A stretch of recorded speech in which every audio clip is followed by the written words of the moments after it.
Hey folks, Teddy Feinberg, Brook Stockburger. We're back at the office. I know you guys like the scene in Aggie practice. We'll come to you from live areas periodically. We're back at the Sun News building talking Aggie football, high school football, same stuff. You know where to come forward. Aggies go to Minnesota. What's up? Yeah, actually they showed a few areas of promise last week.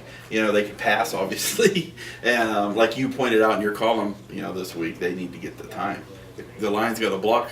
And if they do, they can move the ball. Not going to happen against Minnesota, though. Minnesota went out to L.A., gave USC all they could handle. So at home, Golden Gophers home opener, they're going to take down the Aggies. You know, I think the Aggies can actually move the football on Minnesota. I think the Aggies have to be able to run the football. We all know that. They can't run for 6 yards on 23 carries. You're not going to win with 6 yards on 23 carries. They have to be able to run the football effectively, but if they get balance, I think they're going to put up some points on Minnesota. The issue with the Aggies is they can't stop the run. Defensive line in a lot of trouble. Minnesota is going to run that football. Yeah. It's going to be hard there, but I do think they can play. I think the 20-point spread is appropriate, but I think they'll be able to move the ball with Minnesota, and I think Minnesota might be a little overrated. So I think the Aggies, I think they should score some points, and I think they're going to play better this week than they did last week. And it might feel weird saying in a 20-point loss, but I saw some things in the Aggies last week. Yeah. So, football teams get better from week 1 to week 2. They're going to play better this week. I can say that confidently.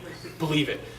Let's move on to high school football. Mayfield going to Carlsbad, Oñate going to Cleveland, and we have the Las Cruces High home opener. Mayfield and Cruces actually kind of off the slow starts. They seem a little down. I want to stress early in the season. They seem a little down early. And this happens. You know, they play some good teams, some good El Paso teams. Sure. And, you know, so that's the case. But, you know, they'll get it rolling by the time it's district play and here in the state.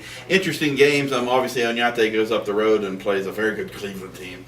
And Oñate's off to a real tough start, so I can't see them, you know, having success this weekend either. Their gauntlet of a schedule continues. They have to survive these first 3 games. This is the last of those 3. Then they might be able to be in the mix for things like Brook said.